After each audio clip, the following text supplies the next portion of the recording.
The sun dipped low in the late afternoon sky, brushing the clouds with streaks of orange and gold.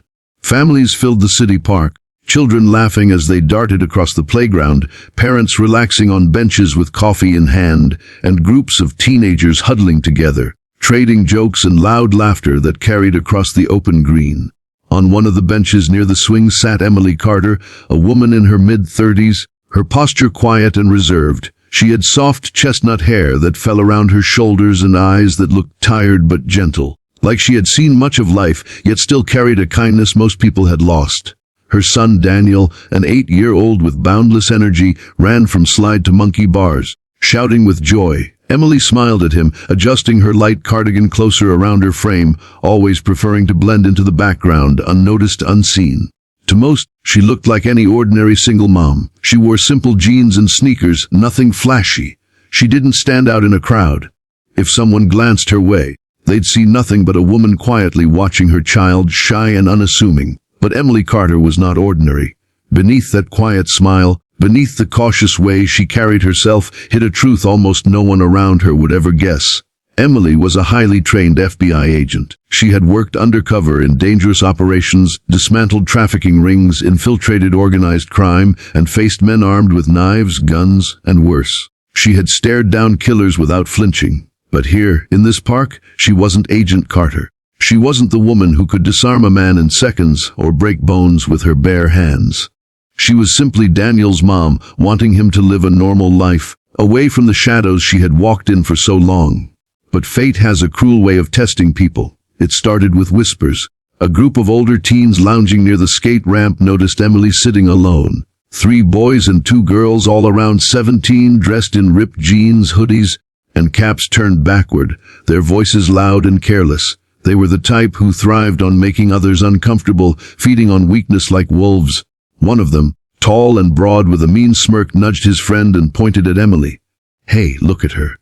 The sad little farm mom sitting all alone," he said, loud enough for her to hear. The others laughed. Emily kept her gaze fixed on Daniel. She was used to ignoring background noise. Years in undercover work had taught her patience and self-control. She would not let a few rude kids ruin her son's day. But the teens weren't satisfied with being ignored. They rose from the bench and strolled toward her, their footsteps slow and mocking. Daniel was still playing, oblivious, while Emily's heart began to tighten. She had faced dangerous criminals, but what made her pulse quicken now wasn't fear for herself, it was fear her son would see her world bleed into his. She wanted so badly to protect him from that. "Hey lady," the tall one said, stopping in front of her. His friends fanned out around him, smirking. "You lost or something, sitting here like a scared rabbit. This park ain't for people like you." Emily met his eyes briefly, her voice soft. "I'm just watching my son. Please move along." The smallest girl in the group, chewing gum obnoxiously, leaned closer. "Please move along," she mocked, mimicking Emily's tone. "Ow, she's so polite. What are you, like some boring housemaid?" The boys chuckled. One leaned down, pretending to peer at her shoes. Cheap sneakers. Probably bought at the discount bin. No wonder she looks like a nobody. Emily's hands tightened around the strap of her bag. Every instinct screamed at her to respond, to shut them down before things escalated. But she forced herself to stay calm. Daniel was still laughing, still playing. He didn't need to see his mother become someone else. But bullies could smell restraint. They mistook her silence for weakness. "Hey," the broad one said again, reaching for her bag. "What's in here, huh? Grocery coupons? Or maybe..." Before he could tug, Emily's hand shot out, gripping the strap tightly. Her voice, though soft, carried a weight that made him pause. "Don't touch my things." The sudden steel in her tone caught him off guard, but his pride wouldn't allow him to back off. His friends laughed, egging him on. "All the bunny has claws," one of the boys sneered. "What you gonna do, Mom?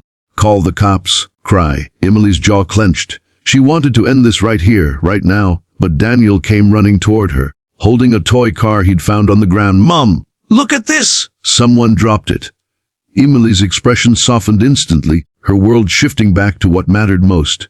She smiled at him, brushing his hair back. "That's nice, sweetheart. You can play with it for now." The teens exchanged glances, smirks widening. They had found their perfect target. Not only was she quiet and reserved, but she had a kid to shield. They saw leverage. Cute kid, the gum-chewing girl said. But he doesn't even know his mommy's a nobody.